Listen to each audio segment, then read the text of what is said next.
各位 Members, good afternoon.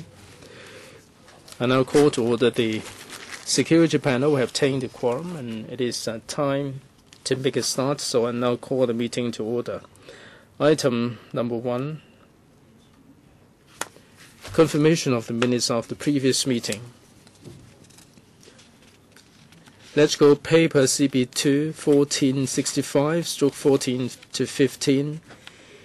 That's the minutes of the meeting held on April the 10th.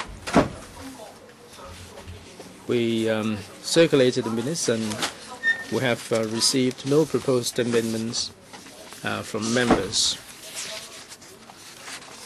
Unless I hear any proposed amendments, I take the minutes as confirmed. Thank you. Item 2, information papers issued since the last meeting. CB2 1484/14 to 15 bracket 01. That's a letter from Dr. Fernando CHEUNG. Members must have read the letter. It is about the police investigation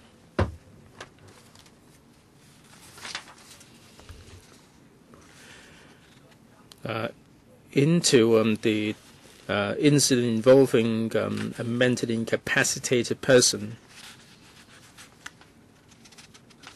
So this is about the police investigation, police enforcement of the law. As a matter of fact, I had a word with the chairman of the Welfare Services Panel, Mr. Peter Cheung. I understand that the Welfare Services Panel has decided that on June the 13th at 10:45 there's going to be a discussion item on the law enforcement agencies handling of mentally incapacitated people, and also all the relevant issues regarding welfare services. As I said, I had a word with the chairman of the Welfare Services Panel, and we have decided that indeed they will be taking views from the deputations, and I've decided that members of the security panel will be invited to join that panel meeting, and I think that this is a suitable arrangement. I'd like to urge members to take part in that meeting. The police will be represented at the meeting to join the discussion. Dr. Fernando CHEUNG, Chairman, I also heard of this arrangement myself. The Welfare Services Panel is looking at the welfare services and the responsibilities of the SWD. I'd like to clarify as to whether the chairman has given the consent, or if members agree that when dealing with mentally disabled or mentally incapacitated people, we should have a look at the procedures and guidelines. If they were to say that if we want to discuss this area, we have to come back to the security panel, then we will not be able to do anything that has to do with this area at the Welfare Services Panel. The law enforcement agencies involved, immigration, the correctional services, and also the Security Bureau, in addition to the police.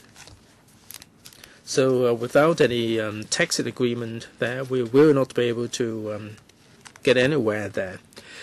I'm sure that the meeting will be pretty broad.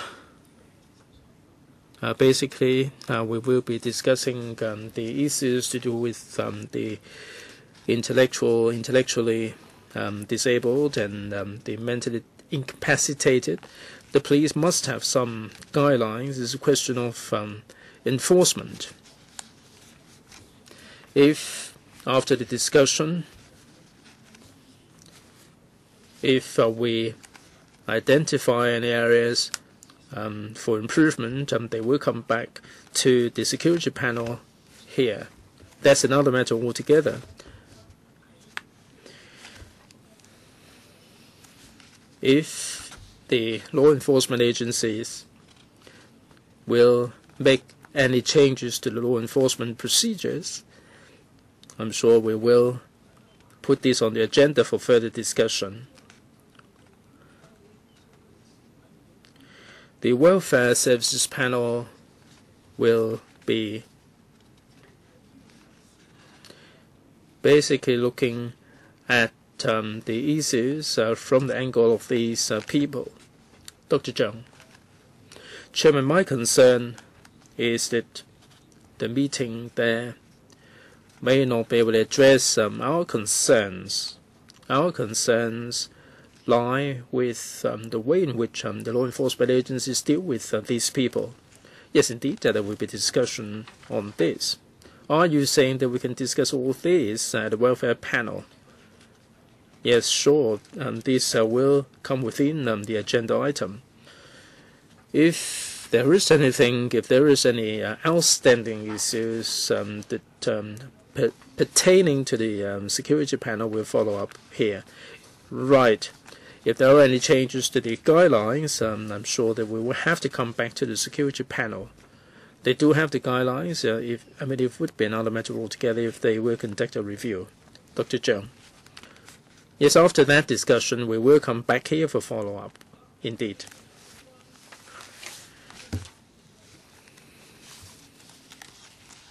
All right. So much for the information paper.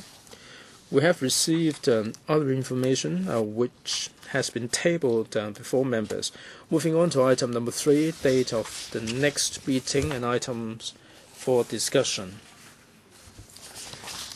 Members may wish to refer to paper CP2 1560 1415 bracket 01. That's the list of outstanding items for discussion.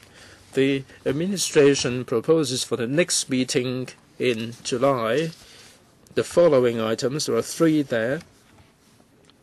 The first one is establishment of a declaration and disclosure system for the physical cross-boundary transportation of currency and bearer negotiable instruments. Now, this is happening internationally. If you carry a lot of money on you on your way to the mainland, you have to make a declaration. This is happening in the world over, the declaration system, but Hong Kong is not doing that. I think we have to complete the system. The other one is the unified screening process for non-refoulement claims. The third one is the long-range search and rescue by the government's flying service. These are really issues very much close to our heart. Yes. Date of next meeting, July the 7th, a Tuesday at 2:30 p.m. This is a routine meeting.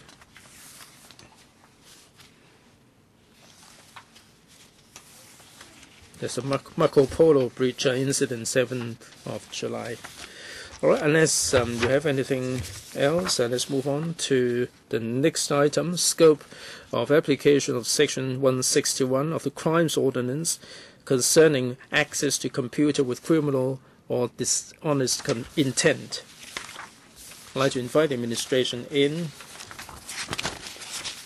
CP2 1560 bracket 01 and 02. We have received a submission from the keyboard frontline. That's paper 1605 1415 bracket 01. The Secretariat has kindly put together a paper, bracket 04. Well, I'll invite the administration to brief us on the paper when they are seated. Before the meeting, I have received from Mr. Charles Mock a motion there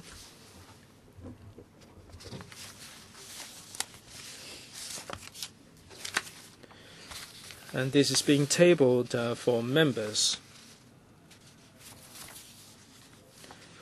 I'll deal with the motion after everybody has already spoken. With us for this item today are Mr. John Lee, Undersecretary for Security, Mrs. Millie Ng, Principal Assistant Secretary for Security, Ms. Emily Ng, Assistant Secretary, Ms. Irene Ho, Chief Superintendent, Crime Headquarters, Crime Wing, Mr. Francis Chan, Senior Superintendent, Cybersecurity and Technology Crimes Bureau. We have the 5 officials there. Undersecretary, I hand the floor over to you, please. Thank you, Chairman. With members of the public becoming increasingly reliant on information and communications technology of infrastructure, we can see that number of technology crime cases have been 6,778 cases in 2014, almost 24 times increase since 2002. And in the past 5 years, you can see that there has been related economic losses increased, and this reflects the seriousness of the technology crime cases. In order to better help the police to protect the security of the information systems and to enhance the police capability in preventing and combating technology crimes, the Hong Kong Police Force upgraded the Technology Crime Division to the Cybersecurity and Technology Crime Bureau in January 2015. The Section 161 of the Crimes Ordinance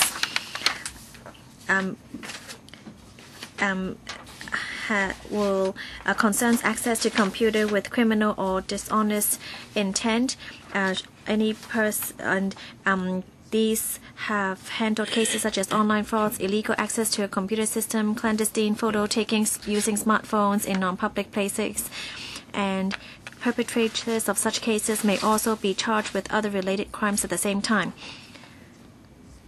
And Section 161 concerning access reads as follows: any person who obtains access to a computer with intent to commit an offense, B, with an dishonest intent to deceive, C, with a view to dishonest gain for himself or another, or D, with a dishonest intent to cause loss to another.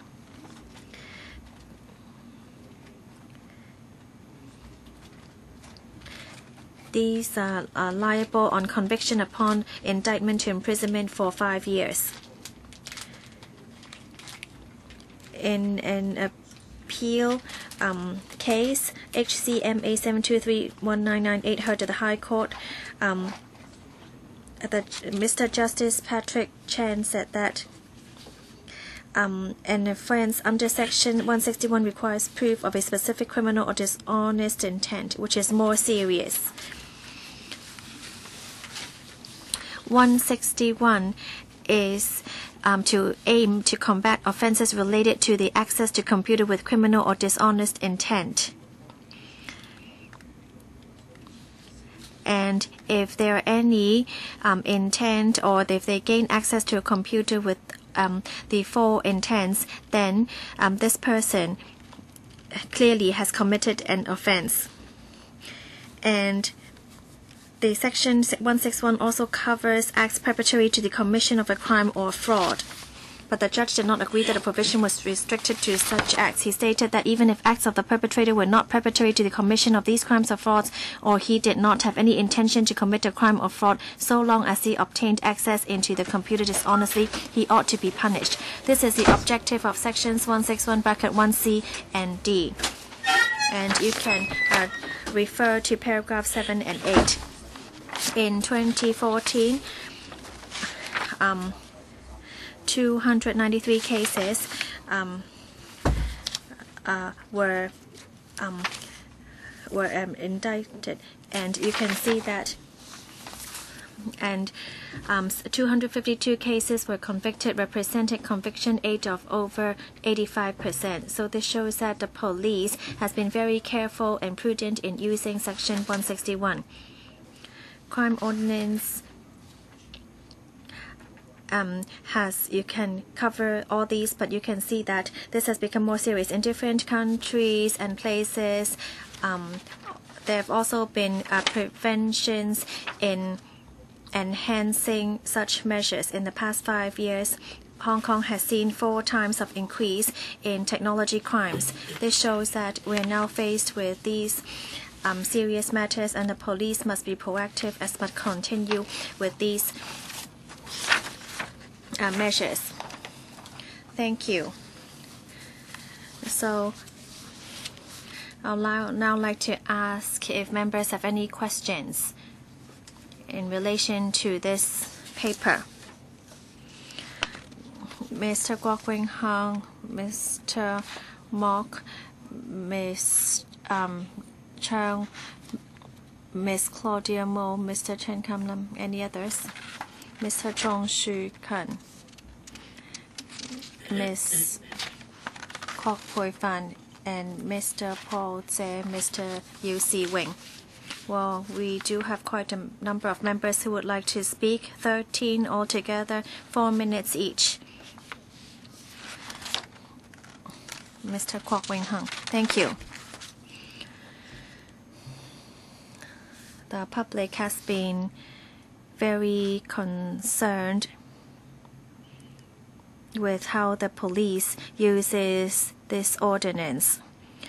I think there are a lot of issues in relation to the ordinance. Let me ask a question. Let's say on Facebook, I said that I'm going to park my car in front of a certain building. There's a double yellow line at the front of the building. If I park there, then I would be in violation of the traffic ordinance, and I should receive a traffic ticket, and I would have a liability.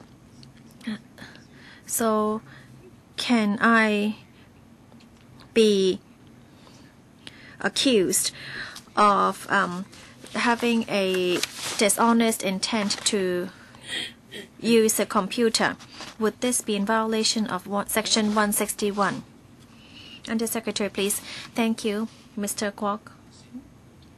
Well, you are a barrister. I don't want to argue with you about legal matters, because I don't think I will be able to reply you on this. So would I be in violation of 161? Well, Mr. Lee, I'm not going to talk about each individual case, because it really depends on each case. The 4 criminal or dishonest intent as stated under Section 161, I think you should all read it very carefully. I don't want you to just give any example, because many examples are not comprehensive and we do not have all the facts. Therefore, some people may listen to one side and believe that they are not in violation, but then they are finally subject to penalty. I think that, well, what cases are we talking about here? The most common ones are online attacks, or maybe illegal access to a system affecting some websites, or maybe company websites to hinder its normal operations. There may also be other examples, such as online games where you can steal virtual weapons or tools. Now, these would be some of the crimes we see.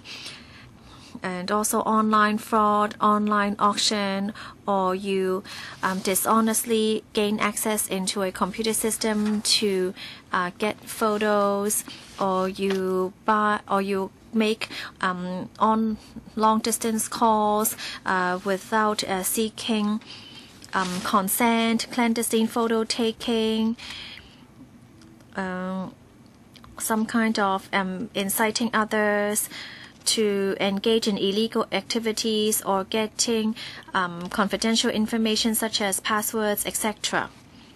You can see that we have an 85% conviction rate. I think that the court is a really good you can tell us really clearly there are no negative comments made by the judges. So I do believe that we do have a high threshold and we are very strict on the ordinances. Mr. Charles Mock, thank you. I've read the paper many times and I think that the person who drafted it did it very well. The aim is to prevent unlawful access into computer systems.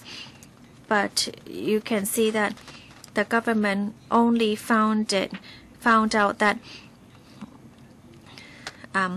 just because of this ordinance, then there would be violations made in certain areas, and so the government asked for some amendments to the ordinance. The Security Bureau only said that, oh, you need to. So they made some amendments afterwards and thought that in the second reading and thought that it would be all right. But then now you can see the Mr. Patrick Chan's case. You all follow the judgment, but that's the problem there because you are just abusing the use of the judgment. And so you have broadened many of the original intent. I think you're actually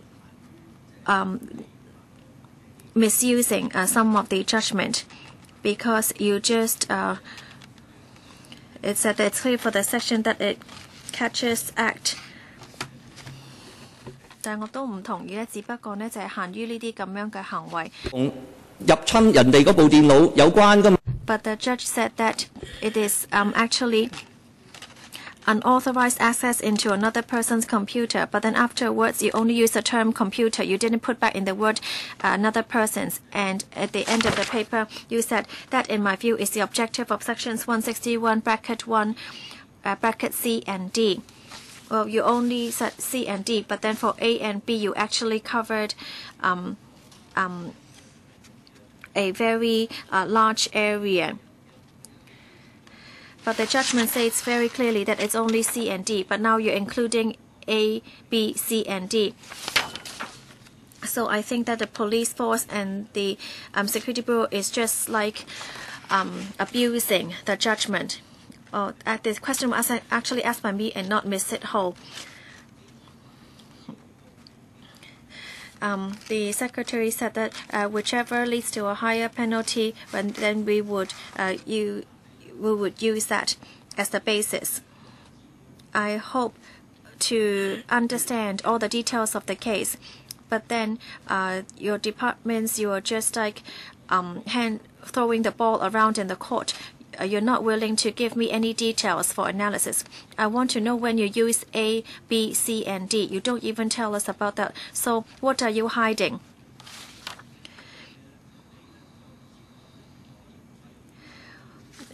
Now you don't even need to use the computer, and you would maybe be violating the law. Some people may be buying some kind of boxes, or maybe some routers to use Wi-Fi. You can even use this to sue a person.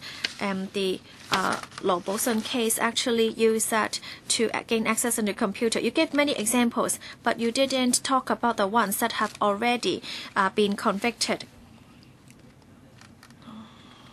I have raised many questions. I know we do not have a lot of time today, so I don't think you'll be able to address all my questions. But so I hope that you would give us a written response, and I hope that on paper you would write it very clearly. I hope that the members would agree to my to move my motion. Thank you.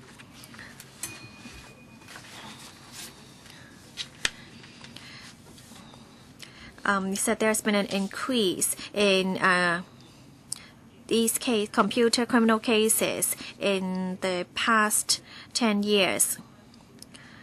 But I think when you talk about convicted cases, it's just like Article 23.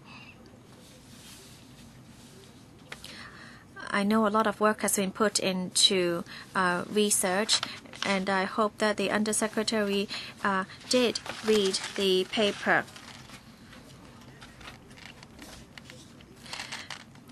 Many cases have been brought to court. However, not many has been appealed. So there is no fixed number on or no number on how many cases have been convicted using Section 161.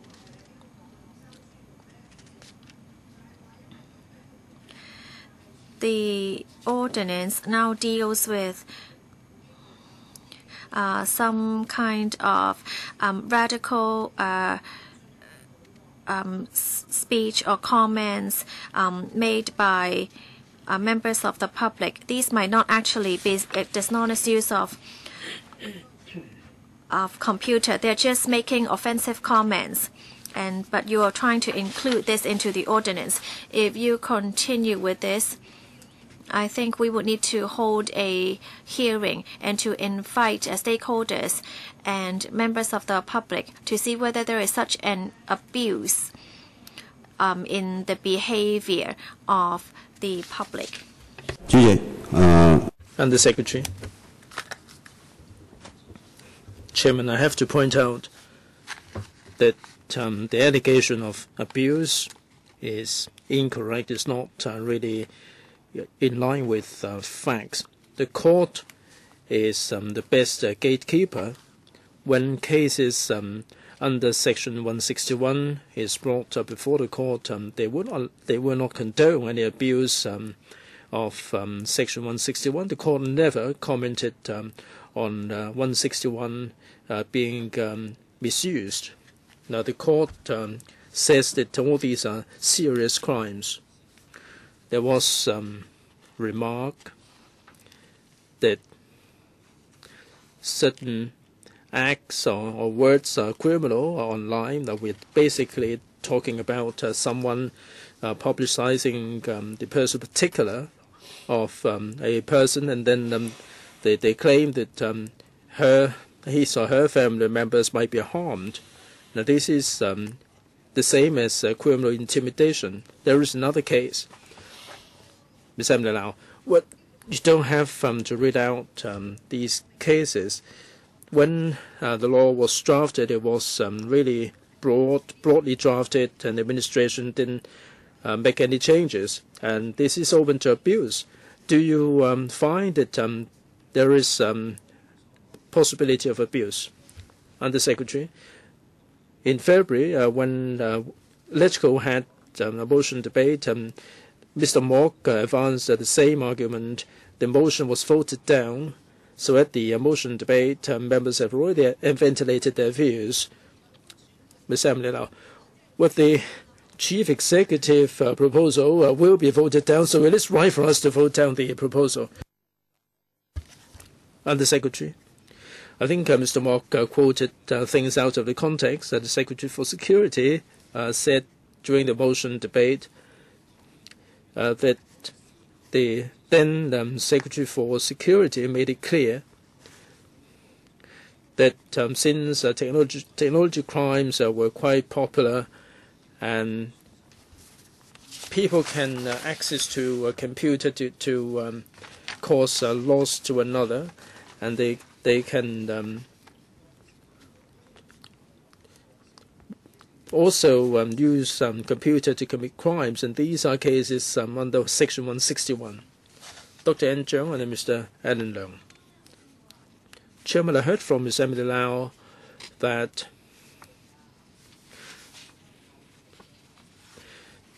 the police and the judiciary are stitching people up. And these are very serious allegations. Who are you saying stitching people up? Who are you saying are framing people? Can you be more specific? Who is framing people? Well, this is my turn to speak, Chairman. I didn't interrupt you when you spoke. Why are you interrupting me? This is my time to speak. Chairman, this is my time to speak. I'm taking the floor to speak. You have to stop, Emily Lau. Right? This is time for Ms. N. Cheung to speak. Ms. Emily Lau. I hope that members will quote from other members accurately. Ms. N. Cheung. Chairman, thank you. Please give me back 1 minute. As we all know, Chairman, the cyber world is pretty powerful. Things can be transmitted very quickly. From 2002 to now, the number of cyber crimes has increased 24 times, not 24%. So it is something worthy of our concerns. I heard a moment ago from the Bureau that Section 161 covers only 4 areas: intent to commit an offense, dishonest intent to deceive with a view to dishonest gain for himself or another, and also with the dishonest intent to cause loss to another. I'm wondering whether these 4 areas would be sufficient to cover all the scenarios. Like Mr. Mok said, should we conduct a review, or should we broaden the scope to cover with the intent to intimidate or cyberbullying? I'm wondering whether this comes within Section 161. Under Secretary. Chairman, thank you. In the cyber world, the words and the deeds, abusive acts or abusive words, we have legislation covering this, like criminal intimidation or criminal defamation, or under the privacy ordinance, without the consent of the subject data, the data are disclosed to the detriment of the subject data. These would be criminal acts liable to prosecution. We agree that cybersecurity and cyber attack carry higher and higher risk the world over. Every single jurisdiction is looking at the penalty to tackle these crimes. We should be able to cope under the law, but we would pay attention to the situation and the experience of other jurisdictions to see whether there is any examples that we can learn from other jurisdictions. We have to be proactive, and we have to appreciate that the risks are getting ever higher. We have to make sure that we will create an environment whereby people can be confident about their safety. Dr. N. Cheung, I claim one minute back. Chairman, I hope that the Secretary will have a look at this provision. In the cyber world, things can be transmitted exceedingly quickly. We're all aware that during the occupation period, the Occupy movement period, some people suggested that certain weapons be taken to storm the police. Indeed, there were young kids. One of them was 12-year-old. He carried with him some homemade weapon on the scene. So I hope the Undersecretary would seriously consider whether these 4 points would be sufficient. Mr. Alan Leung and Ms. Claudia Mo. Chairman, if you look at Section 161 of Cap 200, back in 1993, there was a debate here in the Council.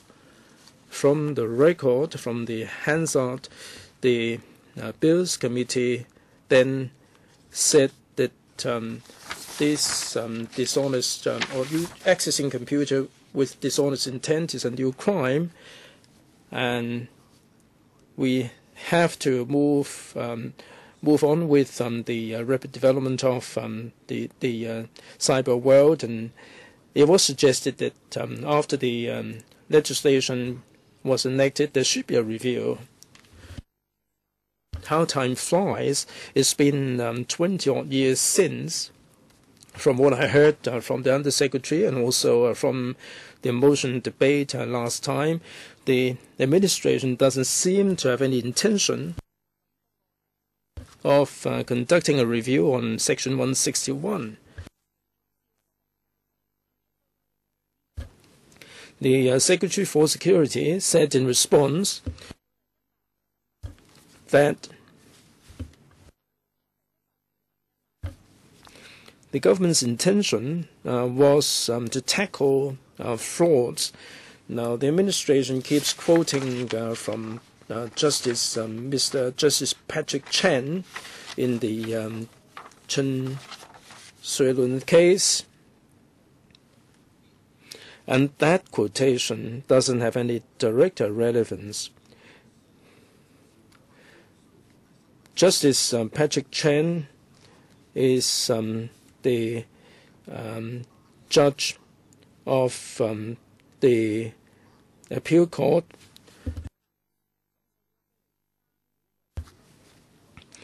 Now, my understanding is that he's really saying that if someone gains access to another's computer without authorization, causing embarrassment and harm, then under Section 161, it would be an offense. But it seems to me that the administration is quoting from that verdict, and this is obiter dicta.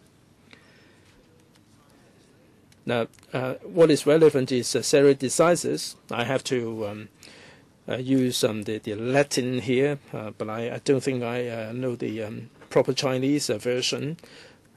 That the government is effectively saying, expanding this to mean that this would cover the access to computer with dishonest intent.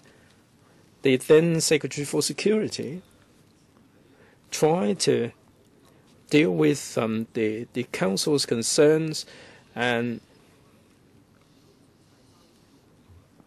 this has become a provision that can frame people. Of course, the Secretary will say that for these convicted cases, the court wouldn't comment negatively on these cases.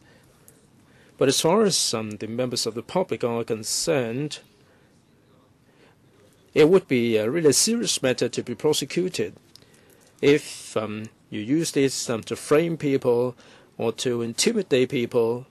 Even if it is not convicted, then it would not be a pleasant experience for the members of the public. So I wholly support Mr. Charles Mok that it is time we referred Section 161 to the Law Reform Commission to conduct some studies. Ms. Claudia Mo and Mr. Kenneth Leung. Chairman, in 2000, there was a suggestion from the administration that clandestine photo taking should be criminalized, and at that time the media, the Journalists Association, rejected this idea, and they objected vehemently. and this proposal was shelved.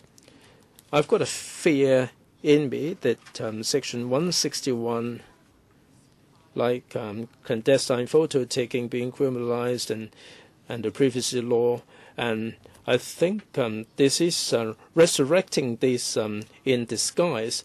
If a reporter were to take photos of a celebrity in a shopping mall using a handset, and then this would be regarded as using the computer with a view to dishonest gain and also to cause loss to another. This is really frightening. What impact would that have on journalistic activities in Hong Kong?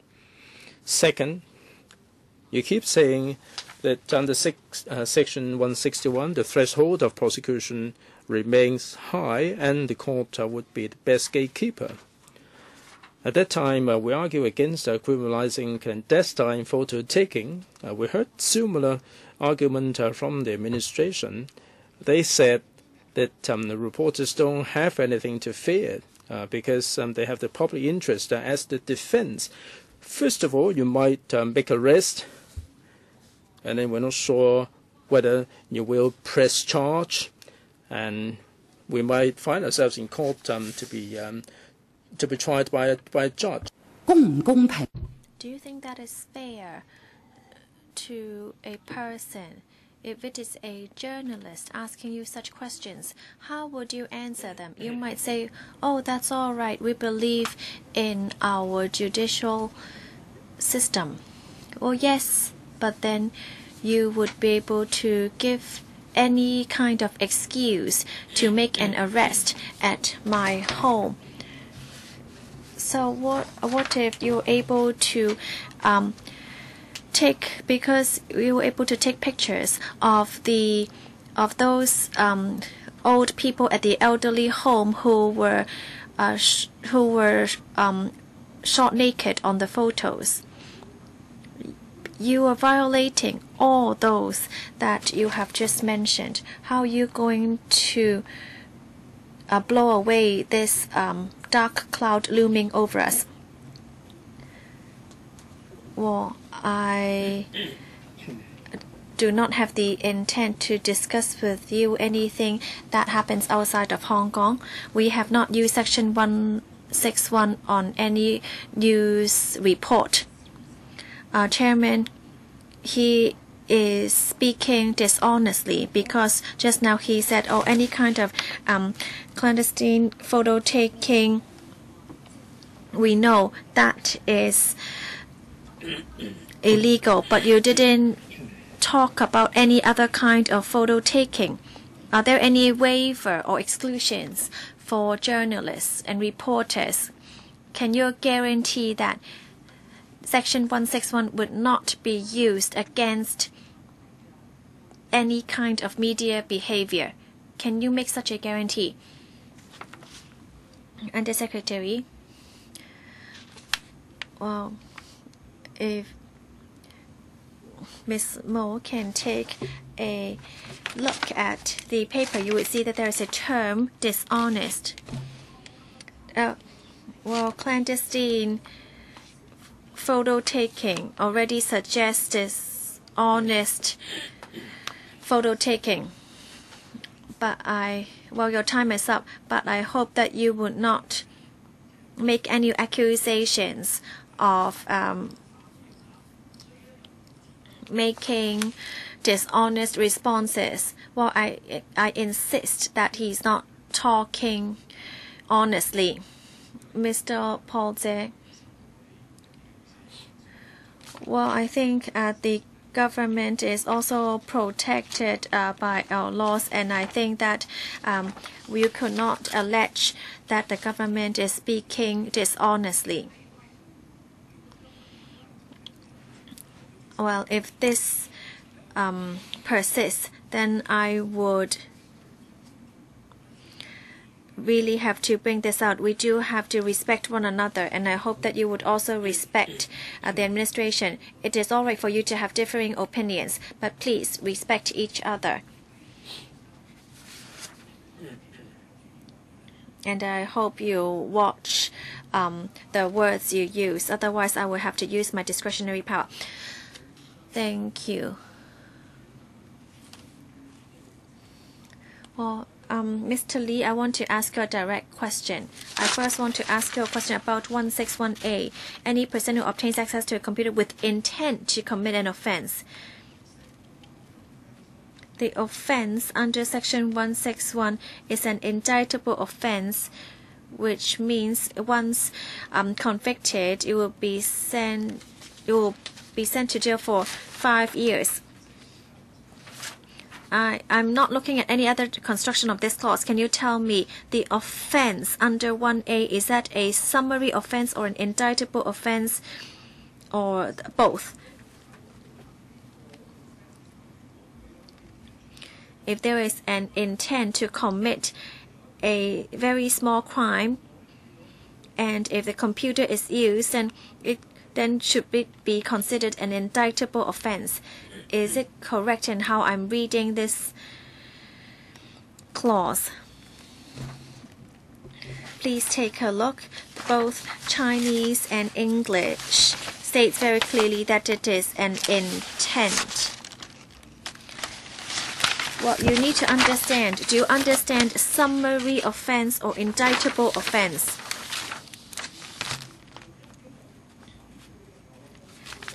When you prosecute a person,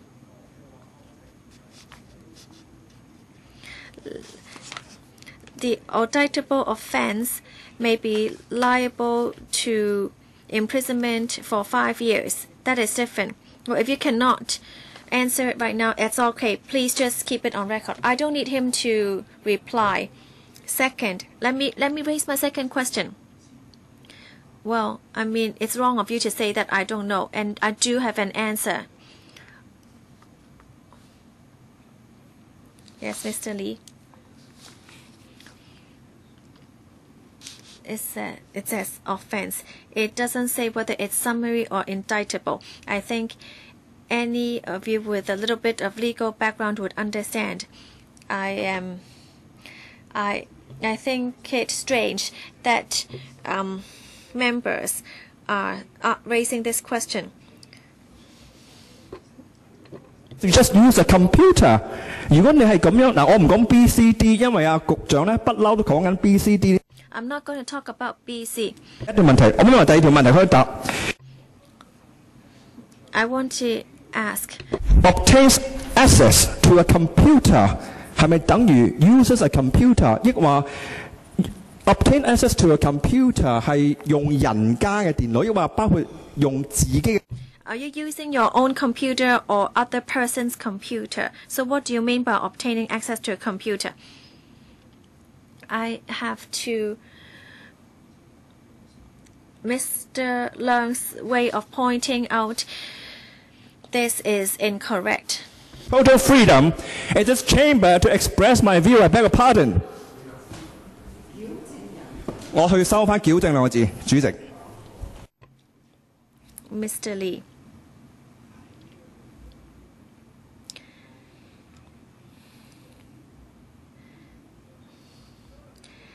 This is indictable, but it can proceed summarily.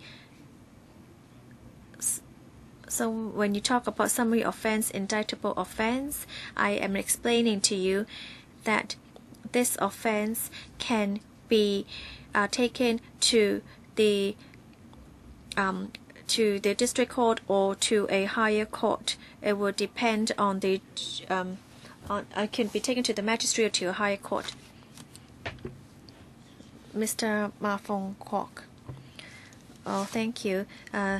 Well, this was drawn up in 1993, and time has flown by, and we do see an increase in technology crimes.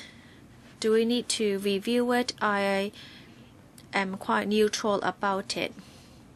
I think appropriate review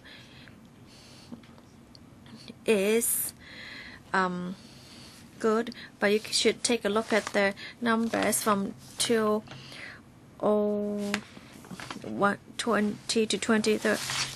2014, you can see that in the past few years, there have been actually many cases, altogether 252 cases convicted.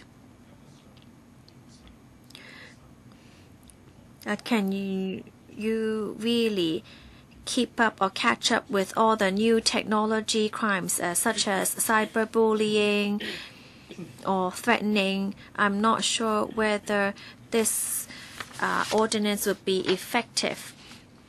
But of course, if it could be effective in all the new technology crimes, then I am in full support of it. When the police decides to use Section 161 or any other ordinance to prosecute, what would be the consideration? Because you can choose to use other ordinances.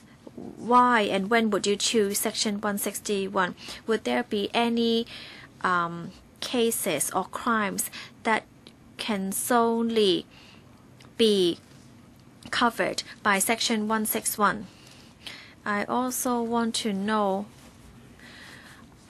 what measures other places adopt to prosecute and what are their considerations. Mr. Lee, thank you. Section 161 can handle the technology cases. The other would be DDoS. Let's say on a certain website, a person suddenly uses computer programming to hinder the traffic, the online traffic. The design may be to use to allow 10,000 to use it at the same time, but now about 100,000 people are using it, and so there is huge congested traffic online. It is a kind of crime that is only created by using computer, because you do not see it outside the cyber world. So that would be a case only covered by Section 161. In the UK, there is something similar to Section 161 in dealing with such cases.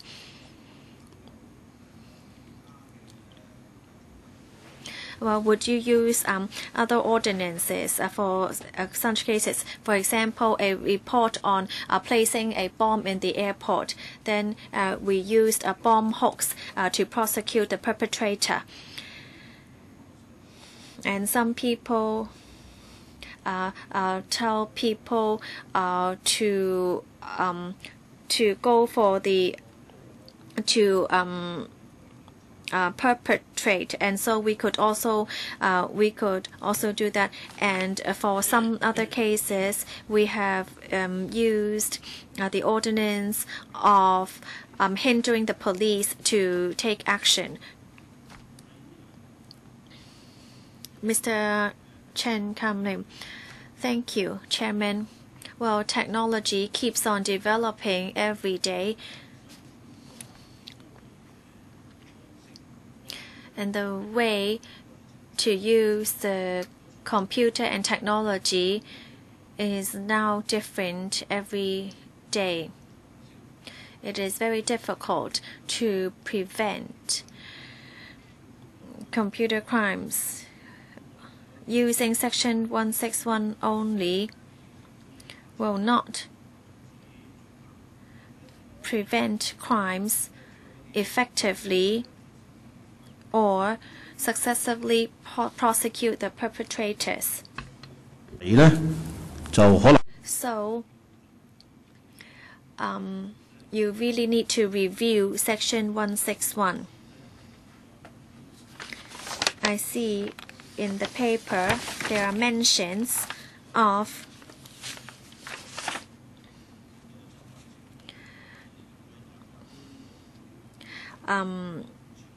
the judgment given by the two justices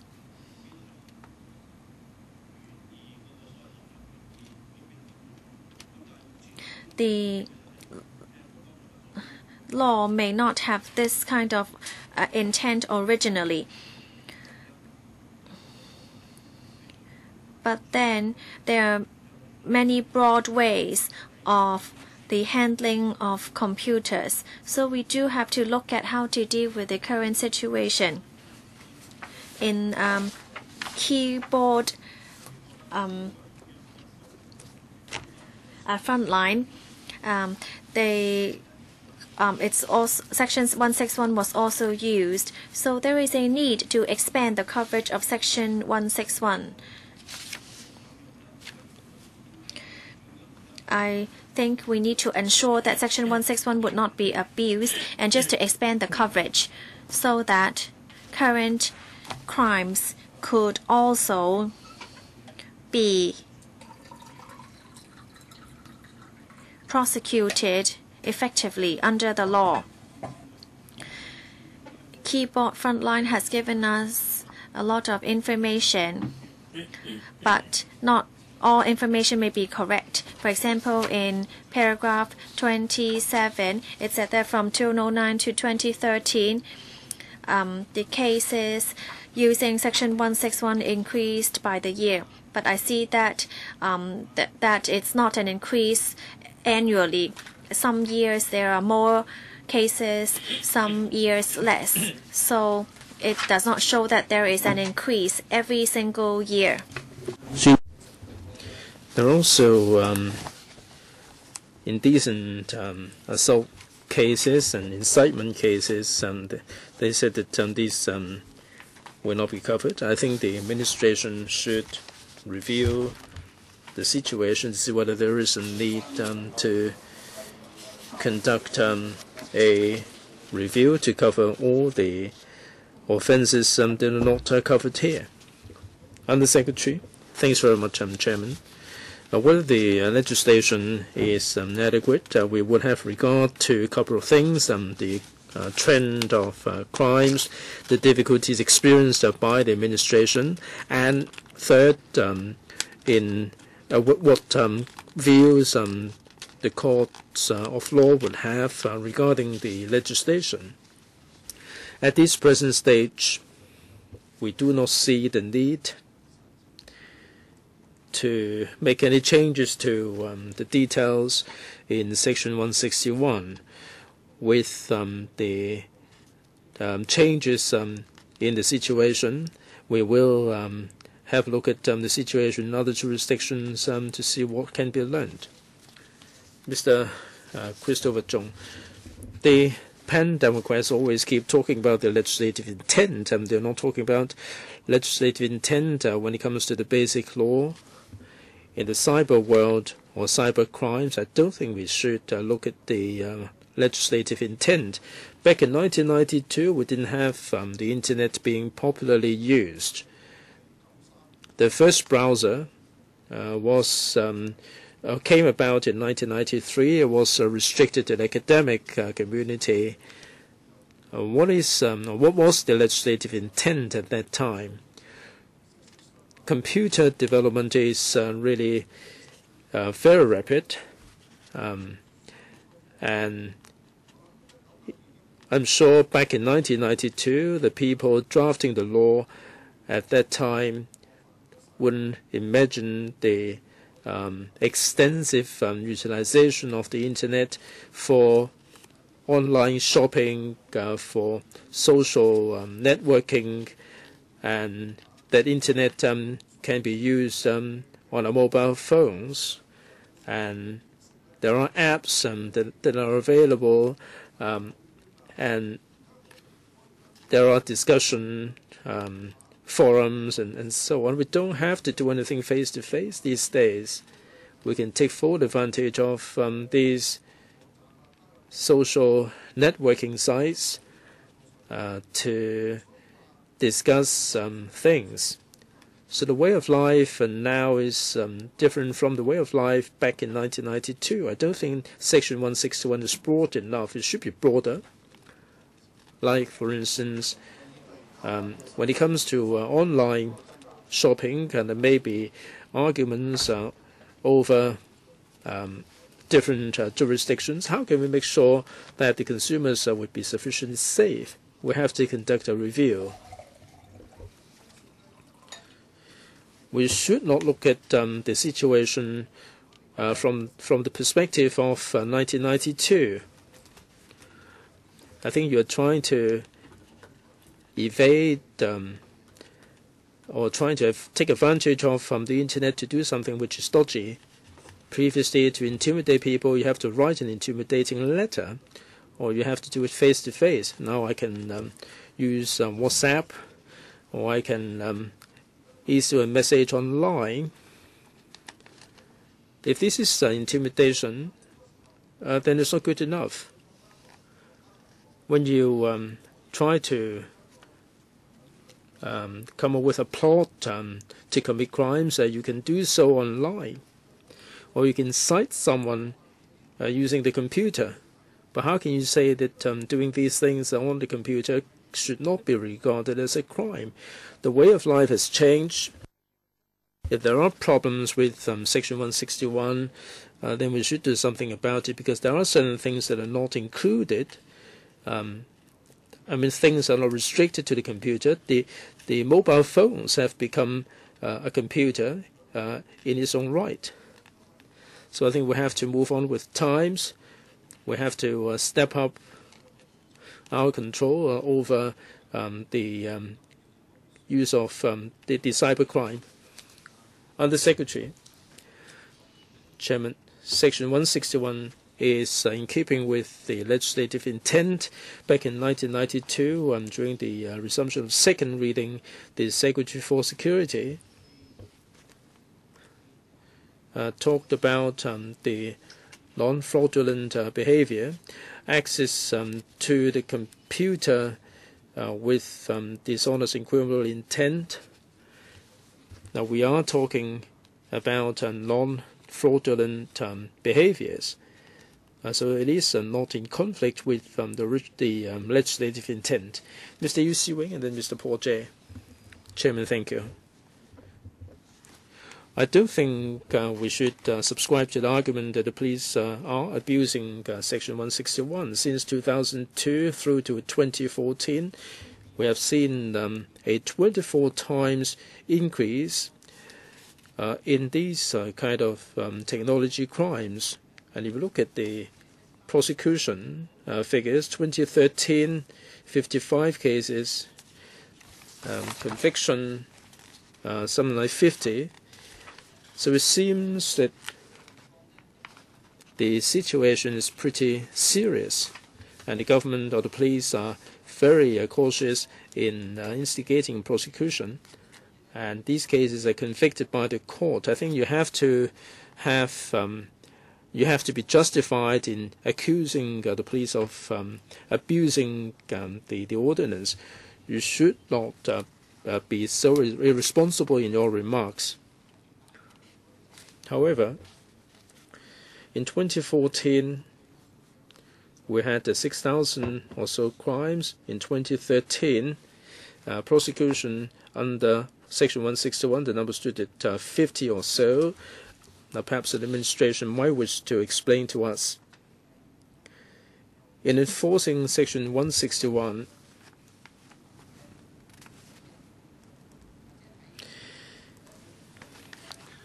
I think in terms of protection of personal privacy, now when the thugs are taking advantage of the grey area, I'm wondering whether the police experience any difficulties in enforcing the law because of the grey area embedded in the law. Under Secretary. Thanks very much, Chairman. Thank you, Mr. Yu. First of all, I have to point out that we have 6,000 or so cases, and only 1% can be classified as some cases under Section 161. 80–90% of these technology crimes are not Section 161 cases. Some of them are commercial crimes, some are email scams, and some are credit card scams, fraud in the auction site, or the changes to somebody else's website, 80–90% of these technology crimes are not classified as 6161 cases. So the allegations are not really not justified.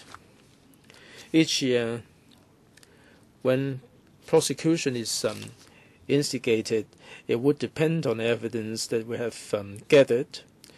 That the technology crimes are trending up, and there are other crimes that are also trending up. But in a particular case, we would attach a great deal of importance to the evidence that we gather. There was a question as to whether we experience any difficulties in detecting technology crimes. The answer is yes, but it has nothing to do with the legislation. It has more to do with the actual cyber world. The service providers, for instance, keep the record. It is a commercial decision as to how long the data would be kept. If we cannot get hold of the information in time, the data might be non-existent, and these are the operational difficulties that we encounter. Mr. Paul J. and Mr. James Toh. Chairman, now looking at the keyboard frontline submission, the Chun case, these are not fraud cases. There was a radiologist in Queen Mary Hospital who gained access to the computer to get hold of the personal data of the former Secretary for Justice. The moot point was whether there was any dishonesty or whether there was any gains involved. So I don't think I agree with Mr. Alan Leung that when the case was appealed, he said that there was an open dicta on the part of Justice Patrick Chen. Now, the case wasn't a fraudulent case. In Para C, the ruling was actually an interpretation of that particular provision. So I do have reservation about what Mr. Alan Leung said. The Undersecretary already answered this in answer to Mr. Kenneth Leung. Now, whether the offence is an indictable offence or whether that this would be invoked for indictable offence, the Undersecretary said that there is no dichotomy like this. This can be used for any situations. In this Chun Shui-Lun case, it wasn't an indictable offence because it was a case for the magistracy with some common sense. People will understand that the magistracy would be dealing with summary offences. It can be a fine, or it can be someone can be put on behaviour bond. Now, in the case, there was a 6-month custodial sentence. If you look at the background of the case carefully, the two members with a legal background also had some problems in their interpretation of the case. The keyboard front line may try very, very hard in their submission, but maybe because of their legal expertise, they don't have a proper understanding of the situation. If you look at the then Secretary for Security back in 1996, April 1st, he referred to the fraud element. In the course of legislating, Mr. McCosh for the defendant also argued the case, so there was no illusion that what the Secretary for Security was talking about the entire provision. It was said that there was no evidence to show that computer crimes are very popular. Now we're talking about 24 times increase from 2002 to 2014. Of course, we are very concerned about our freedom, our liberty, but today, if there is any suggestion for the legislation to be amended, then we have to tighten up the legislation. We have to increase the penalty. This is not the situation that the keyboard front line might want to see. Mr. James Toh, Chairman.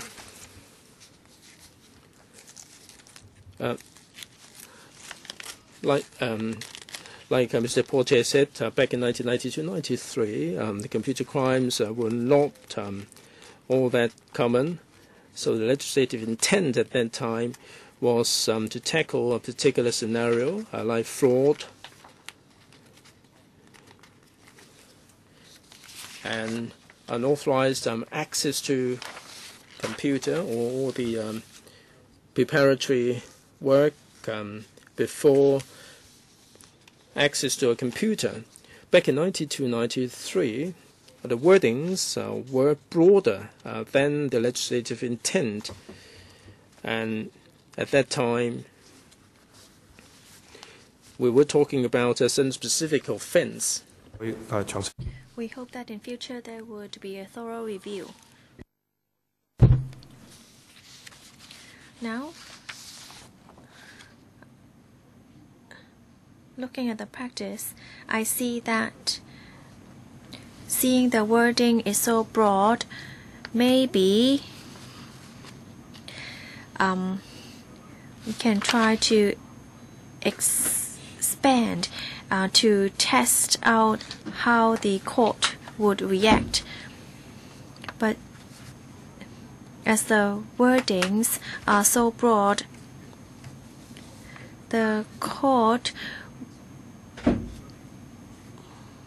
would have to convict most of the cases. At this time, should we review whether this is the best balance? I think the review suggested by Mr. Charles Mock is the best way forward. Some people may think that we should make it even broader with a review. If there are certain areas which should be narrowed and some areas would be broadened, then I think this would be appropriate review.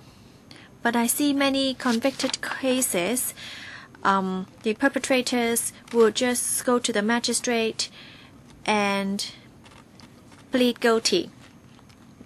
Not many of them would appeal. So that is quite unfortunate.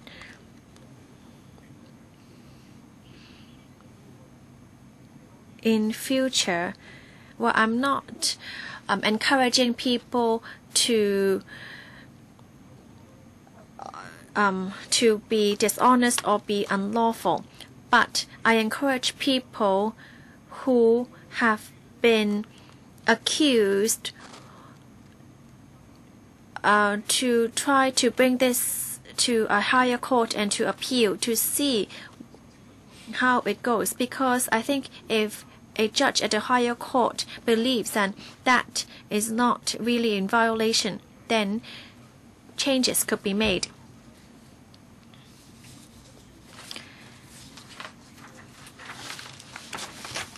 If some words are said via the computer and become a violation of the ordinance, that is very unfortunate, because some words actually would not be in violation of the law when spoken face to face. So I really think a review should be conducted. The current situation is not ideal and it is totally abused. Mr. Chan Chi-chun. Thank you, Chairman. Section 161.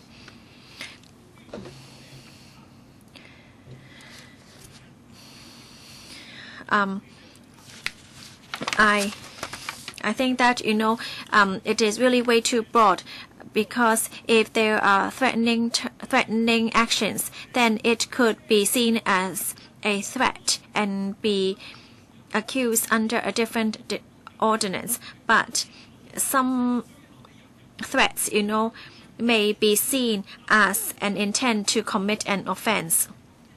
For many of the cases, there's already ordinances to cover it. You don't need another ordinance, another text ordinance to cover it. Why do you have the dishonest intent to deceive when obtaining access to a computer, and no dishonest intent to deceive when putting up a poster?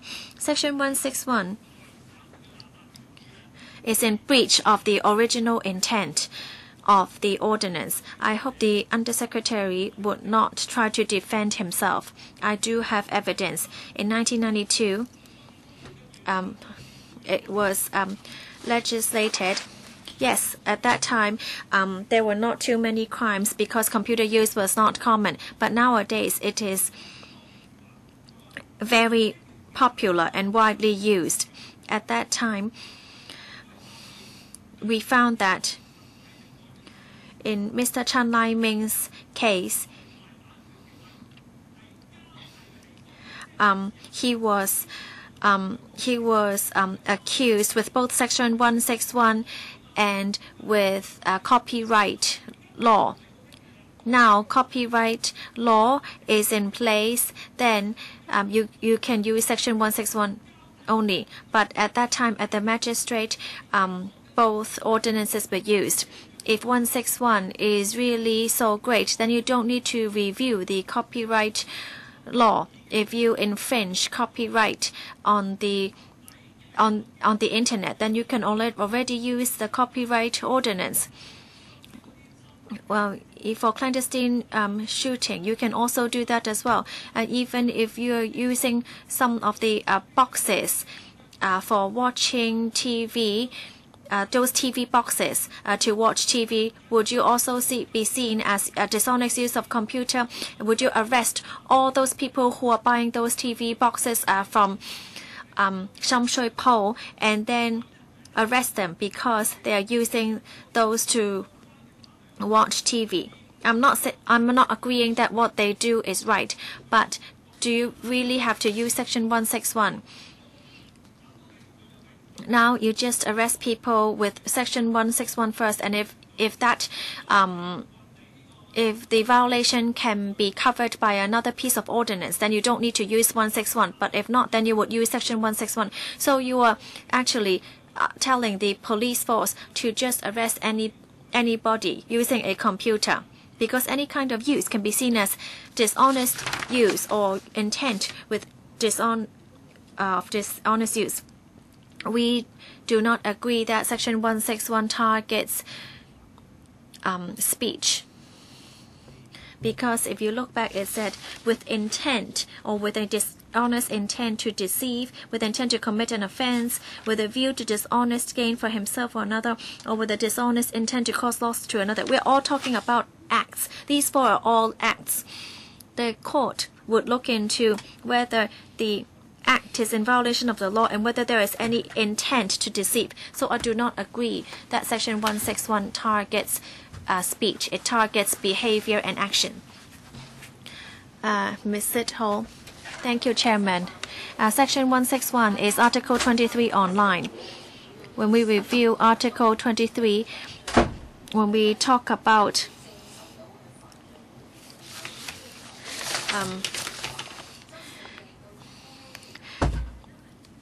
there's speech, then you really have to, with 161, then you don't have to look at this. Mr. Lai Tong Kwok, in addressing Charles Mock question, has already said that, some people asking people to gather together online, you would say that this is illegal gathering.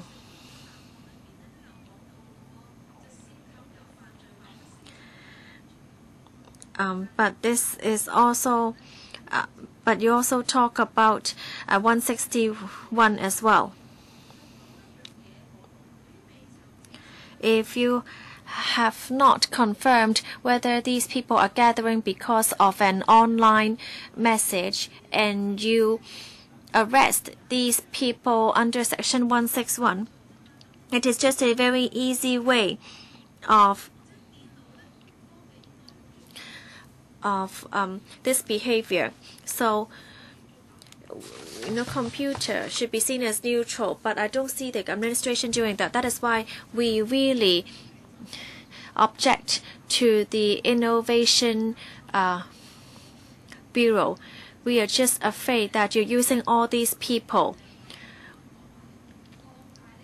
trying to expand this ordinance and to state it very clearly that it could be used so that there wouldn't be abuse. Because if this is not included, you just include it, then it would not become abuse. You have to make sure that everything is written down so that nothing would be seen as abusive use of the ordinance. So this is just like Article 23. It's just like the offense of sedition online. We ask you for information, facts, and evidence. Show clearly. Well, we are just now arguing over nothing right now. The 200 odd cases. You said that out of the 293 prosecution cases pertaining to Section 161, 252 cases were convicted. Mr. Charles Mok has asked you for 2 years for the details of these cases, but you have not given us these details. Let me just make a simple request. I don't even want you to give us a summary. Just give us the number of the 293 prosecution cases. I'm sure we will have the people to look through all the 293 cases. And then we would provide you with a paper. That's all right with us. What you're unwilling to do this, we are able to do. But please, disclose all this information. Otherwise, we would have to go back and forth about this. Under Secretary, or are you willing to disclose the case numbers of the 293 cases? Whatever information the law enforcement agencies keep would be their own business. Usually we do not use the prosecution case numbers. Law enforcement agencies know that they have their own numbers, but I mean that is unmeaningful to you. We do not keep these case numbers, so you can say that we are unwilling to give it to you. The law enforcement agencies would not keep all these records.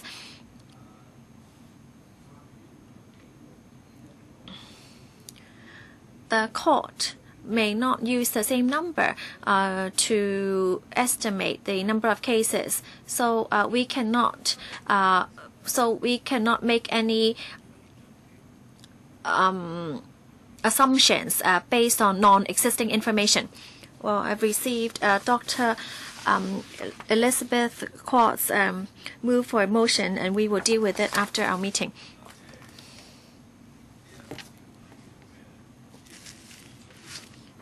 Mr. Wong Yokman. Well, Section 161 talks about person who obtains access to a computer with intent or dishonest intent. But you talk about dishonest use of computer, which is not true because we're only focusing on intent right now. Dishonest intent using a computer. So you have to make clear of what this ordinance really says. If you say that so you cannot just keep on expanding the ordinance. In paragraph 4 of this paper, it said, given that computers are extremely popular and even become indispensable in people's daily life, as Mr. Zhong Shukan said right now, you cannot just keep on broadening the coverage of the Section 161. Look at, you are now trying to amend your own ordinance. I agree that there is a need for amendment, but not what the pro-establishment camp said, to try to broaden it or to expand it. But you forgot something. You are also liable under the law, so don't do something so stupid. Section 161. I agree with Mr. Charles Mock. You do have to understand that, yes, we are moving with the times. But it doesn't mean that you have to continue to extend or expand it. Do you believe in Jesus, Mr. Lee? You should go to hell if you do not believe in Jesus. Well, I'm just giving an example. You know, this is a kind of,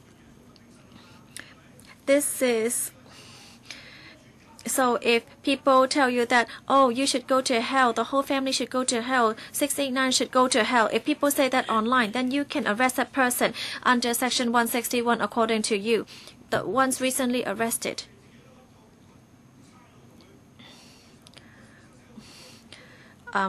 All were arrested under Section 161. But Section 161 is clear in saying that this is with an intent, a dishonest intent to access computer. Yes, I agree that Section 161 is not up to times. But we do have to keep up with the technology. There are now many groups online, many chat rooms online. Many people like to express their own opinions. These are new channels for expressing their opinions. And sometimes, you know, they may put down their guard in expressing their ideas, and these might be violating the ordinance. And you will be able to arrest them under Section 161. This is really, you know, you're trying to play with words.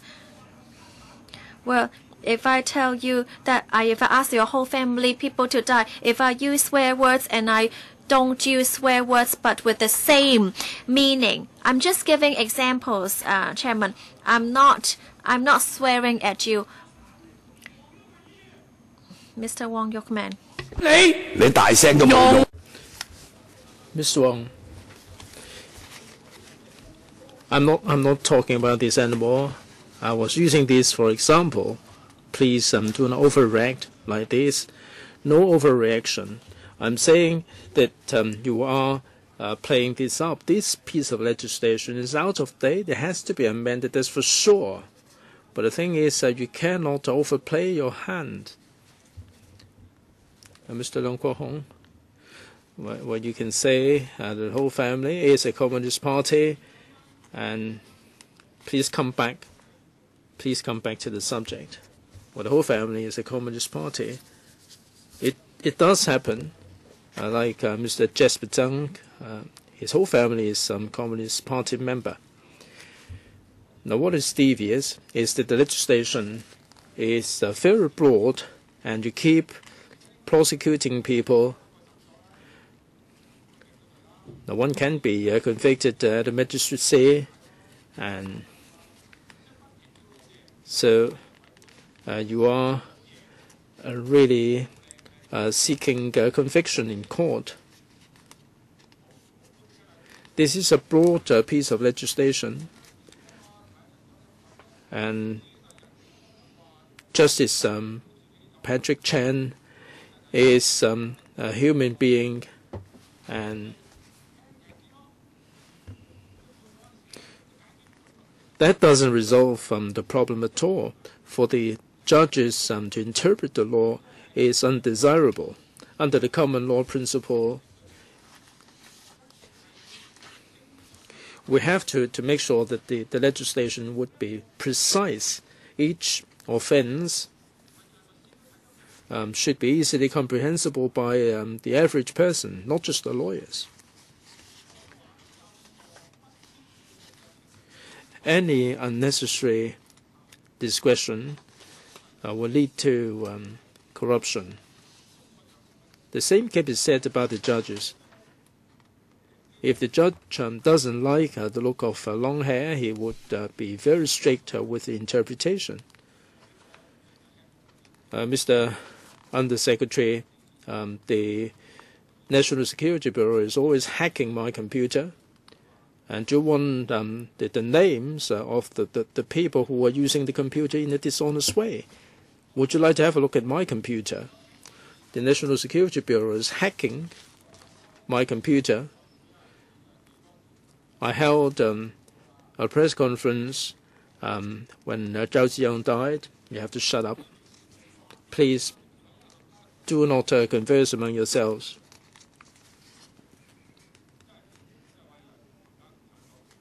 Well, his whole family is a Communist Party member. Mr. Leung, you have to watch your words. My whole family is a Communist Party member. What's wrong with it? My whole family belongs to the Communist Party. If Jasper Deng doesn't admit to it, I would admit to it. What can you do? What can you do about it? Whether speak Cantonese or Putonghua, my whole family is Communist Party member. Do you understand? I don't think you should insult our great party.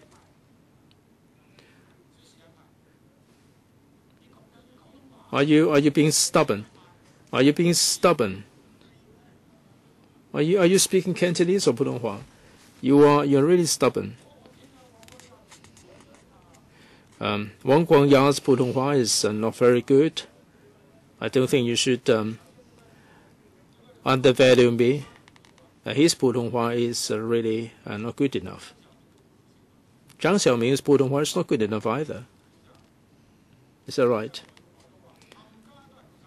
When I'm speaking Cantonese, the whole family is a Communist Party member. What has it got to do with this subject? This piece of legislation can use trump-up charges. And if and you're trumping up the charges, Yue Fei died that way. Miss Elizabeth Quat. Mr. Leung Guohong, your time is up. Mr. Leung. Thank you, Chairman. There are members of the public who are tuning in and are watching the webcast. I have a text to say that today's meeting is really like a farce, and people are speaking in really bad language. Mr. Leung Guohong, this is not your time to speak. If you carry on like this, I have to invite you out of the venue.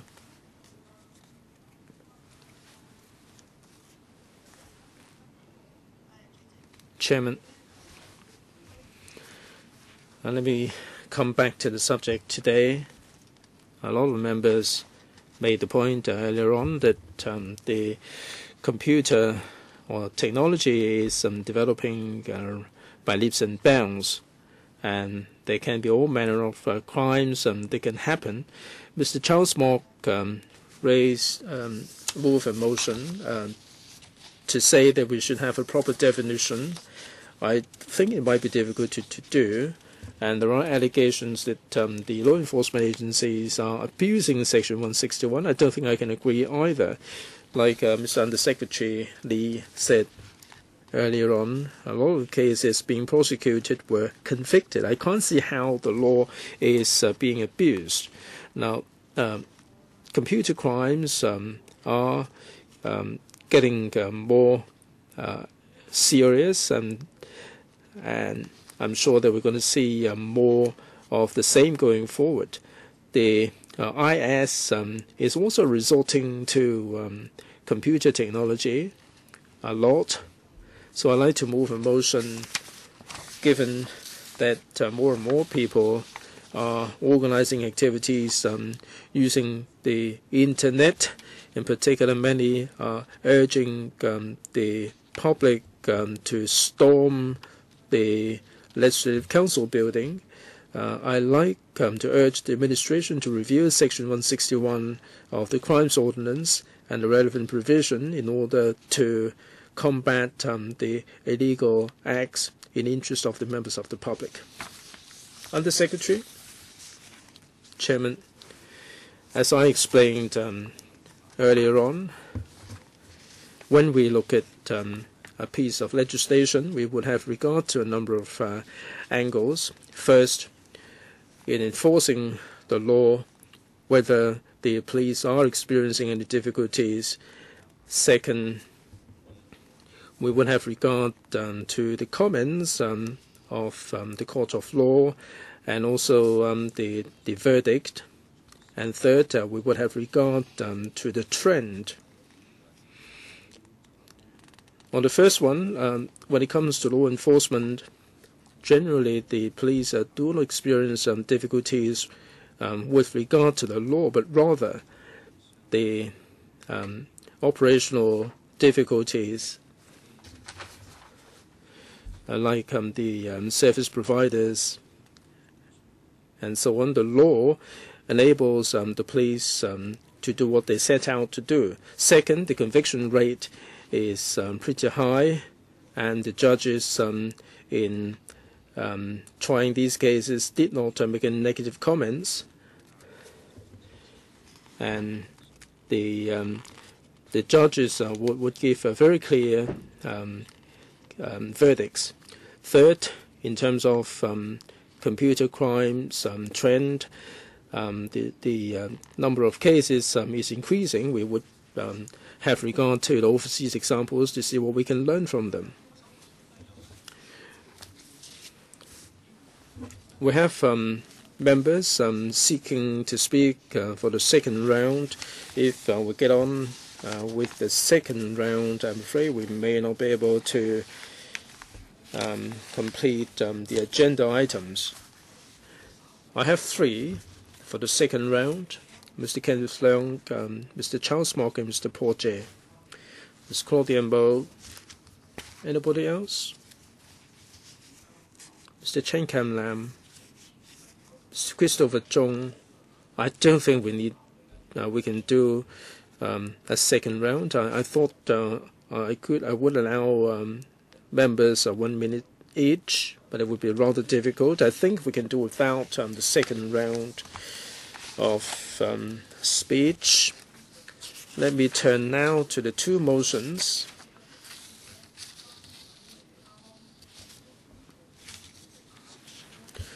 Now, there was a mention of the council meeting in which we had a motion debate in accordance with the rules of procedure, section 22 P2P. The motions that we have to deal with, we have to ascertain whether they are relevant to the subject matter today. If they are relevant, then we have to deal with them.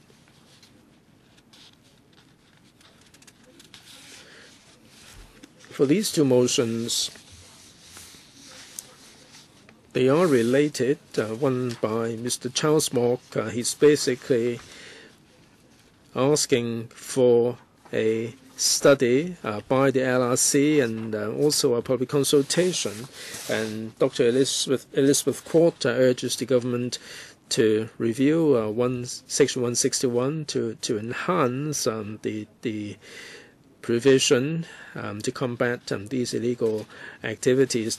The two are not in conflict, so I rule that both motions are in order and they will be allowed in this meeting. In other words, we can endorse either motion A or motion B. I have myself consulted the legal advisor and the secretary when I make these remarks. All right then. In accordance with the rules of procedure, we will deal with the motions in order that they are raised. Mr. Charles Mock's motion was first raised, and then we move on to Dr. Elizabeth Quart's motion. Each member will be given 2 minutes to brief us on their respective motions, and then I'll put them to the vote.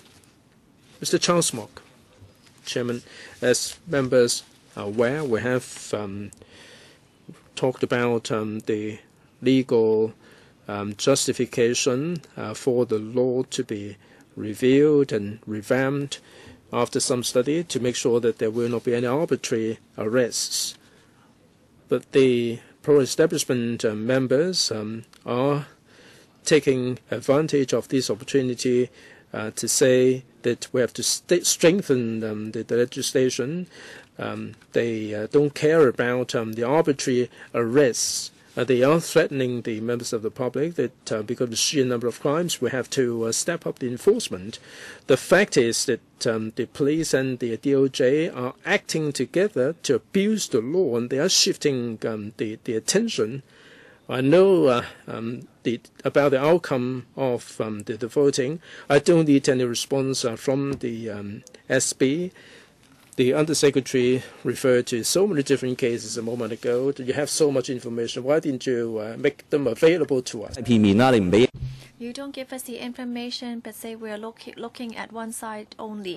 Well, you've delayed us for a very long time. You just try to kick us around, and then you just throw the ball around in each other's court and not give us the information. I've even asked the Chief Justice. They said we should just go back to you for information, but you're not willing to disclose the information. We've requested it for 2 years, but we still don't get the information, and then you say that we are one-sided and we don't have information. Well, we don't have information because you're unwilling to give it to us. How can you say that? And then you continue to try to expand the ordinances and then try to twist it in a way to expand the coverage. But the public have very clear eyes, and they would see what you are actually doing. Well, time is out. Dr. Elizabeth, what? Well, if we understand Mr. Charles Mock correctly, then you know the police, the government, the security bureau, everybody is trying to frame people. We do need to review, but we do have to protect the interests of the public.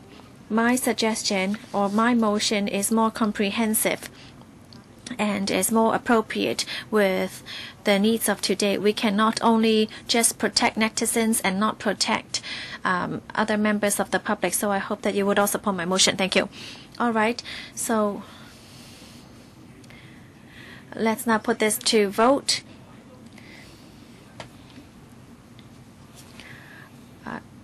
I request a claim for division. I'd like to move my motion, and then I request a claim for division. Please read it out. We request the Security Bureau to explore Section 161 under the Crimes Ordinance on obtaining access to a computer with criminal or dishonest intent, and to conduct a public consultation and to add in clear guidelines and definition in order not to be abused by the law enforcement agencies, and to protect the members of the public from not being unreasonably arrested or prosecuted. Request a claim for division. So is it 5 minutes? Mr. Charles Mock. Yes, please ring the division bell. 鐘聲響5分鐘。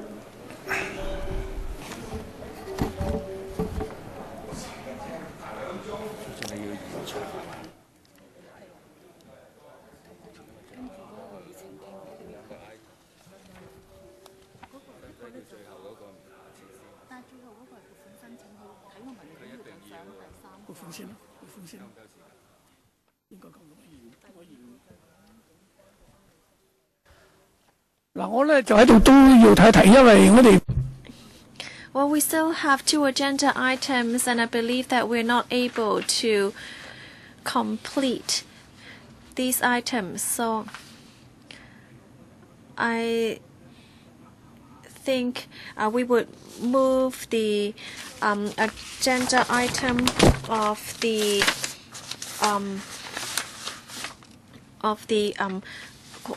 department quarters to next time, and then I would extend the meeting by 15 minutes as well.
請大家坐返。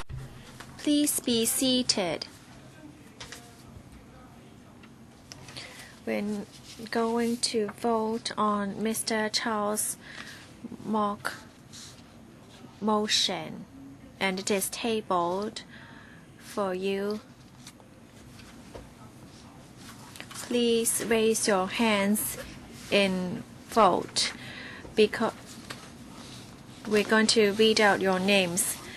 So I would first ask those who support to raise their hands. Please keep your hands up until your name has been called.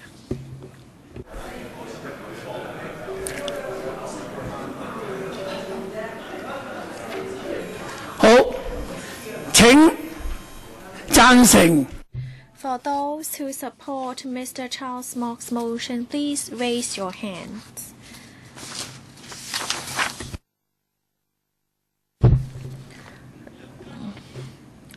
Dr. Alan Leung, Mr. James Toh, Ms. Emily Lau, Ms. Leung Kai Chong, Mr. Charles Mock, Mr. Kwok Wing Hung, Ms. Claudia Mo, Mr. Cheung Chiu Hong, Ms.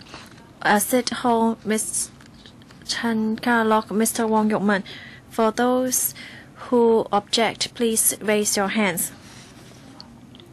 Mr. Cheung Hwa Fong, Mr. Chung Kwok Ban, Ms.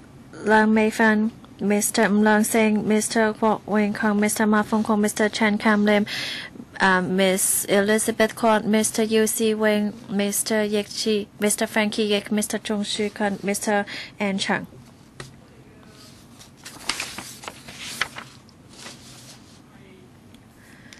Results are 13 votes in favor, 14 votes object, so this motion is not passed.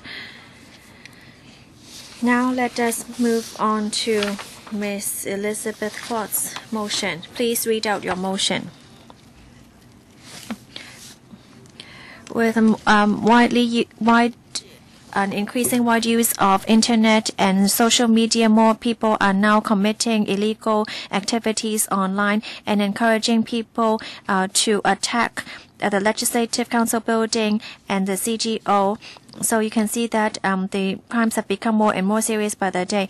We call upon the government to review Section 161 and other related ordinances and to look into all related illegal behavior of computer usage so as to protect the interests of the people. Okay, for those in favor, please raise your hand.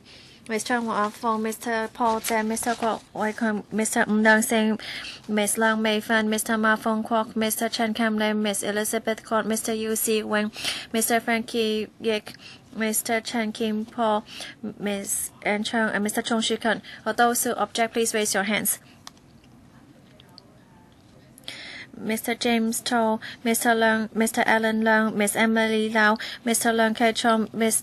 Charles Mok, Mr. Chan Chi Chun, Ms. Sid Ho, Mr. Leung Kwok Hong, Mr. John Chiu, Fernando CHEUNG, Mr. Wong Yuk-man, Mr. Chan Ka-lok.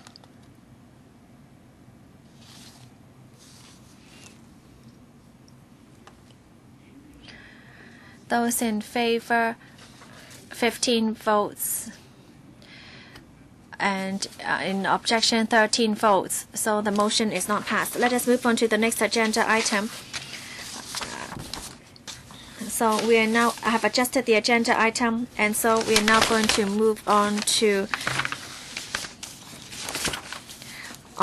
the Kwun Tong quarters for the discipline services. Well, this is actually a proposal for the Finance Committee, and all members are invited according to 83A.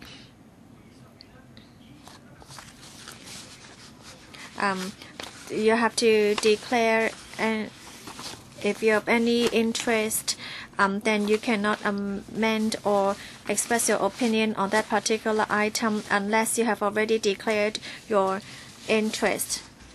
So please be reminded of this.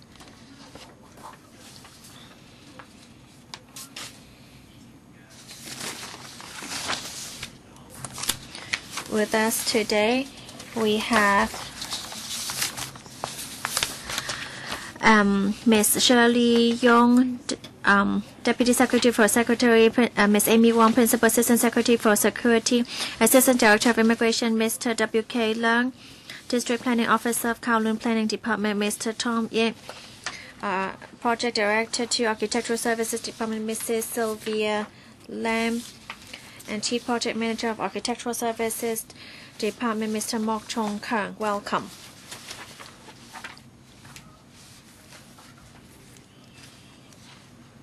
Please take us through the paper, Deputy Secretary. Well, we hope to adjourn the meeting at 4:45. Thank you.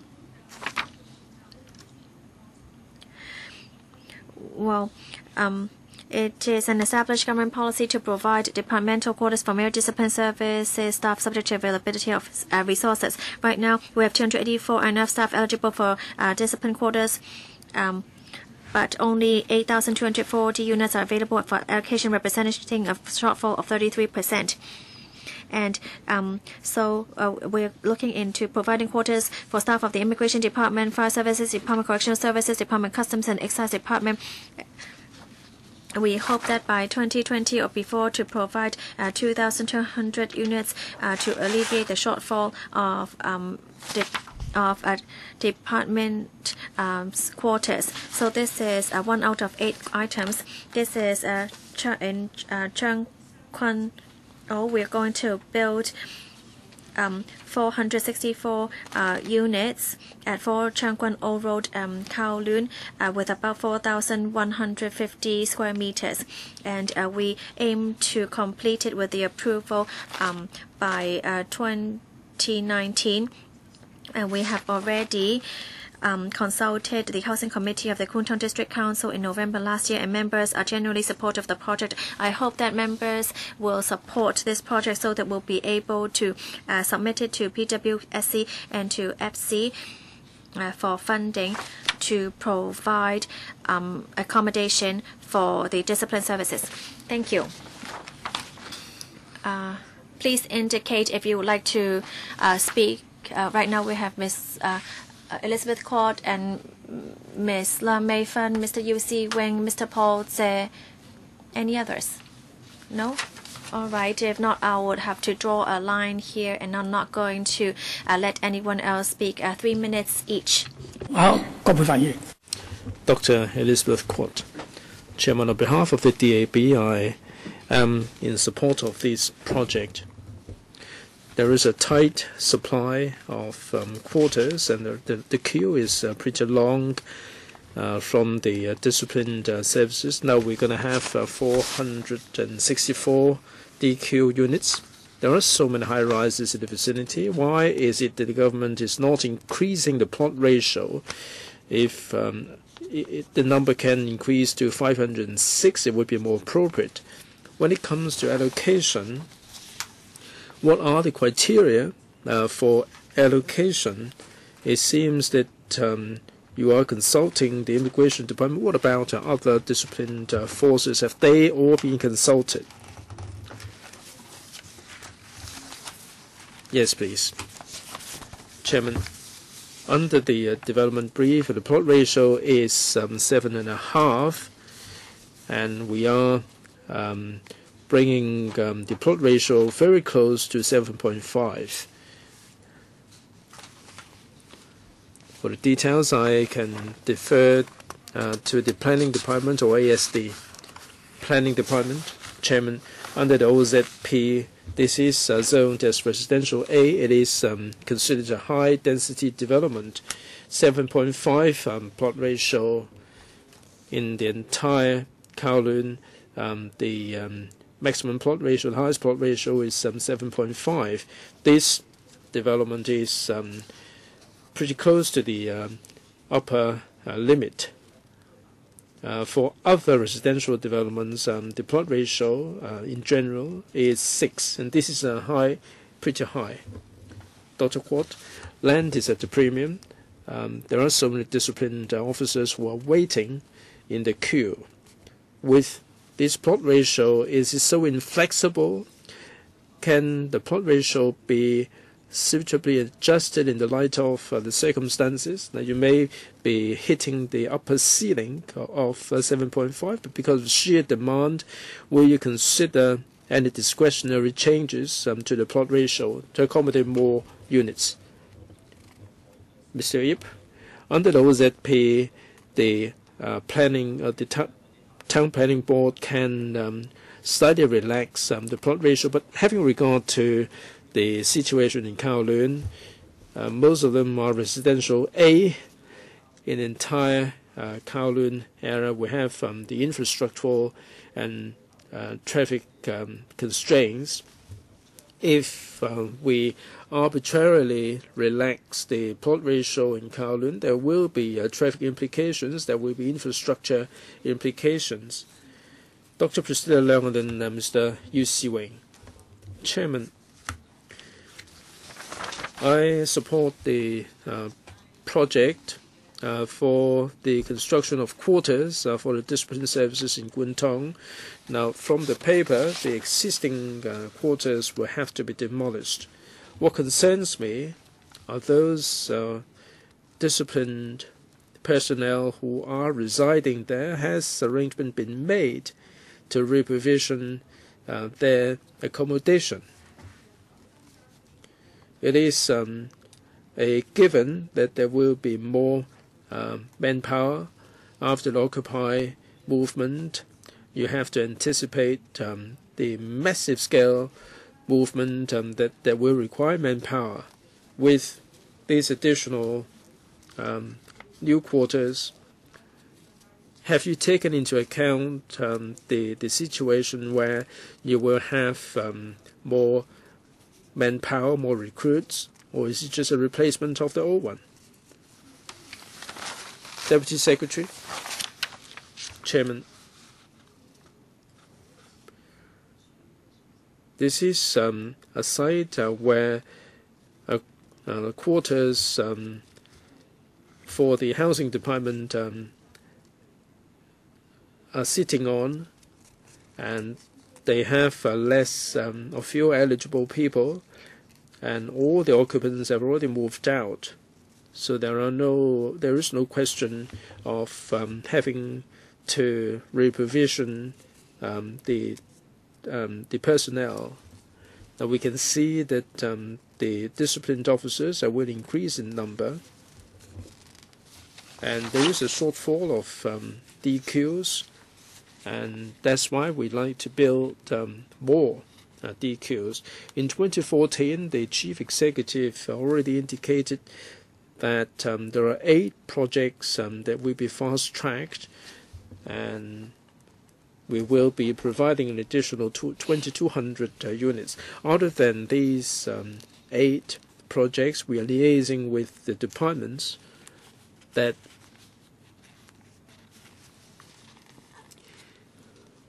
there may be some sites that can be used, and there can be rezoning to better utilize the sites so that more DQs can be built.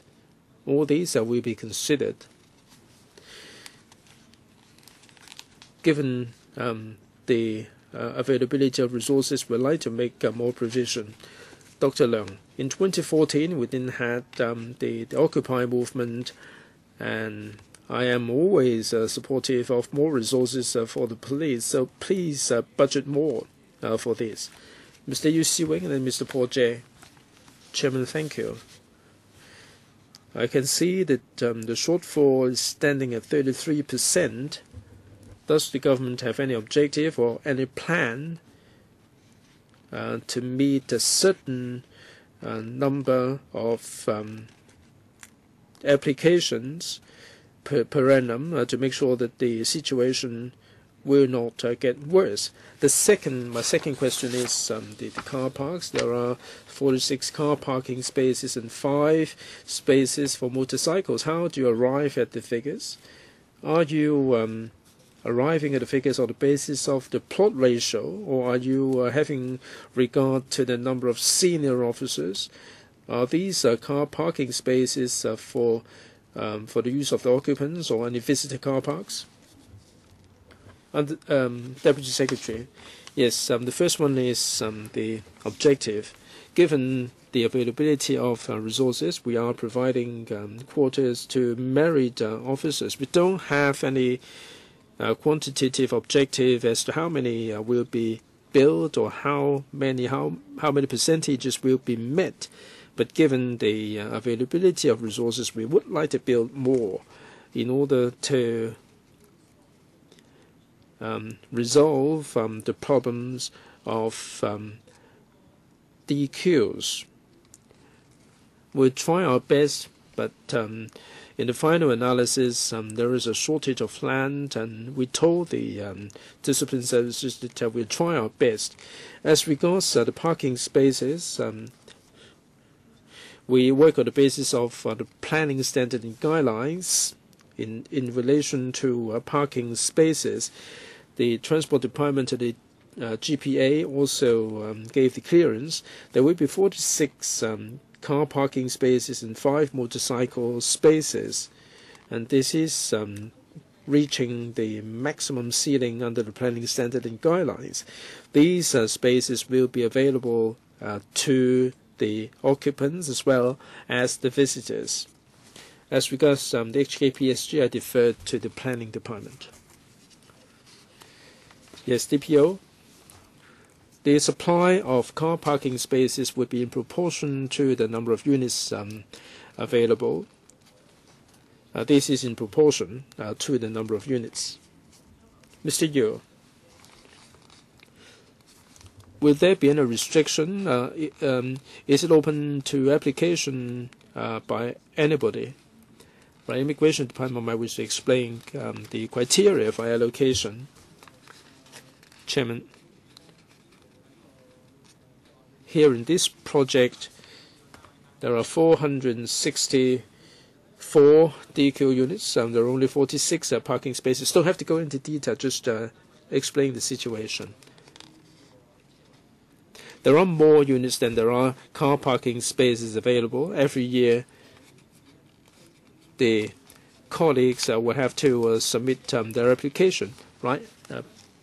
Application. Mr. Porche, Chairman, the site is right next to the Kwun Tong police station, so it is strategically suitable for the police officers. I understand that this is not exclusive for the police officers. It is also available, open to application by the flying service. So my question is, what disciplined forces will benefit from the scheme? I would agree that if these can be made available to the police, it would be good. Bearing in mind that they have to be on call around the clock, and they have to work shifts. And if they are residing somewhere close by, that would improve the family life. And since it is in close proximity to the police station, it would benefit the police officers more, I'm sure. And in paragraph 3, you have some new measures in terms of manpower requirement. What new measures are you referring to? Deputy Secretary, Chairman, on the first question, what discipline forces will be included? Now, for these 464 units, other than the Immigration Department, the fire services, correctional services, customs and excise, and government flying services will also benefit. No police, but right next to the police station in Kwun Tong. Not for this one, Chairman. When this site became available, we consulted various discipline forces, and those that I mentioned expressed their interest, and the Immigration Department took the lead in this project. As I said in his policy address, the Chief Executive mentioned 8 projects for the discipline forces. One of them is for the police, and we're going to have about 1,000 units available for the police officers. Where is it?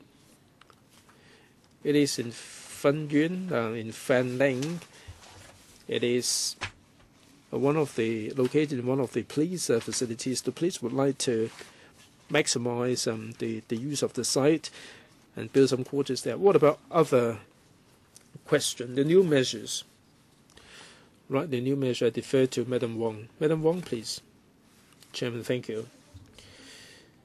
Regarding the new measures, we're going to have some BCPs, boundary checkpoints, that will be coming on stream. The Immigration, the Customs and Excise will be recruiting staff to man the facilities. Right, I drew a line after the 4 members. Mr. Lam Tai Fai walked in, and he would like to speak. 2 minutes, please. Yes, I'm just expressing my support for this project in Kwun Tong, because there is indeed a shortfall. Mr. Yu Si-wing talked about the shortfall being at 33%. Dr. Elizabeth Port asked the question a moment ago. This covers for discipline forces, immigration, fire, customs and excise, and government flying service. How do you allocate the units among them?